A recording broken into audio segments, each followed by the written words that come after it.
If you're suffering from ITB syndrome, then it's important you take care of it early on versus waiting until it's worse to then go through the rehab process. In this video, I'll be walking you through my favorite rehab exercises to get rid of ITB syndrome for good. And at the end of the video, I'm going to show you how running form plays a big role into the symptoms that you have with ITB syndrome. The ITB is a thick piece of connective tissue that doesn't contract or relax. So you can't do exercises to contract the IT band, you can't stretch the IT band. It takes tons and tons and tons of force to lengthen the IT band. So if your IT band feels tight, specifically if you compare it to the other side, it's probably because the muscles that connect to the IT band, think the lateral quad, think the hamstring, think the glute, think the TFL, they might be tight, causing that tug-of-war effect on the IT band. Runners who experience IT band will experience more pain on the lateral hip or lateral knee the more they increase their mileage. So what's happening with IT band is it's a friction injury, which means that it's an overuse injury, basically from the femur, which is your thigh bone, goes into excessive external rotation and then excessive internal rotation.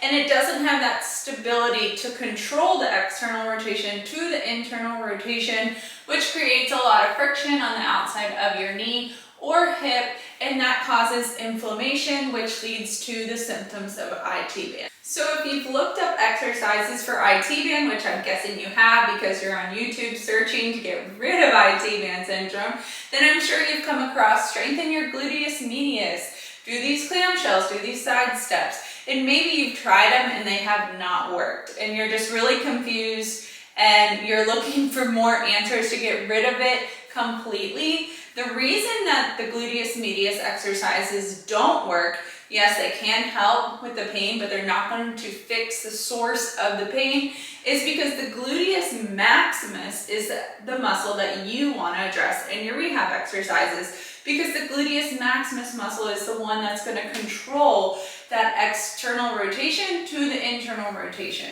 So here's 3 exercises to address ITB syndrome. These are my favorite exercises, and it's really just where you're going to start with your rehab. Eventually you'll want to progress these exercises, but let's get started. So the first exercise is called hip extension into the wall. So I'm going to stand about 2 feet from the wall. I'm going to place my injured leg on the wall with my knee bent and my hip into some hip extension. From here, I want to maintain that good posture. I'm not leaning forward. And all I'm going to do is push my leg into the wall. I'm trying to push it back into the wall, trying to push that wall down. I will feel it being activated in my glute and in my hamstring. And I'm going to push and I'm going to hold 10 seconds and I'm going to do it 10 times. In between those reps though, I'm going to alternate and compare it to each side because that other leg needs some glute activation and stability as well. It's not going to hurt it. Then you can also compare. Does one side feel weaker? Is it harder to hold that 10-second contraction? So you'll do that for 10 seconds, 10 times. The second exercise for ITB syndrome is called donkey kicks. So you're going to get on all fours. From here, you're going to keep that one knee bent. So I'm going to lift my injured side.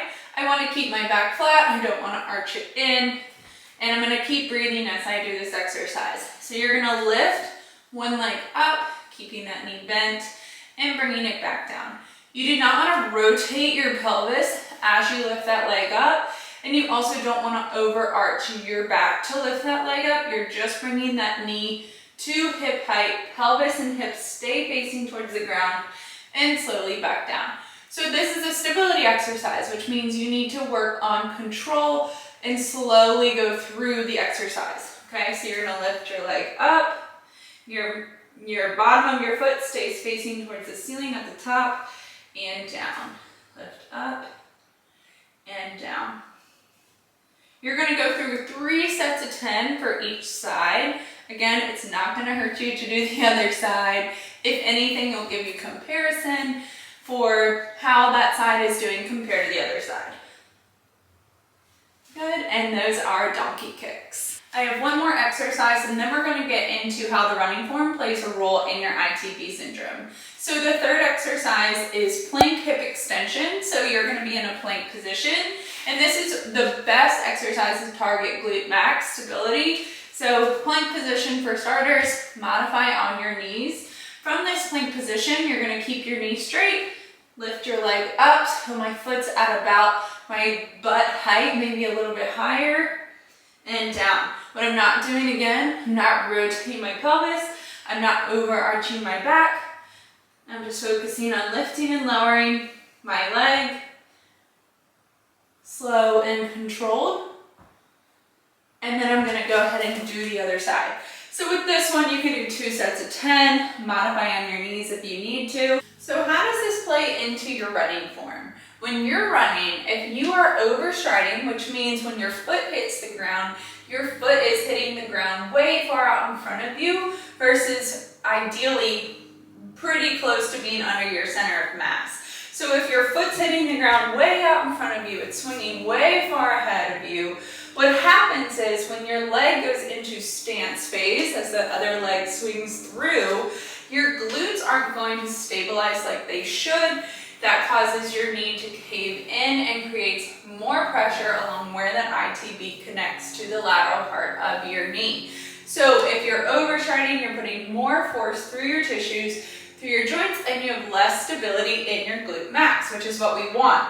So in order to fix that, you want to make sure that when your foot lands, your tibia or your shin bone is landing perpendicular to the ground. This will create less force, less strain through your tissues, and you'll be able to quickly stabilize into that stance phase, which is when your other leg swings through. Okay, so you want to work on that with your running form. A good cue is take shorter steps, but the big thing with that is make sure your steps aren't too short and too choppy. If they're too short and choppy, you're just being less efficient with your running form and utilizing more energy. So when you think of taking shorter strides, make sure they're not too short and choppy. Make sure you're just working on a little bit at a time there. Here is my Complete Runners membership. This is where you could go through the HIP program as a progression of the ITB exercises. I have a lot of runners going through it with great results for ITB syndrome.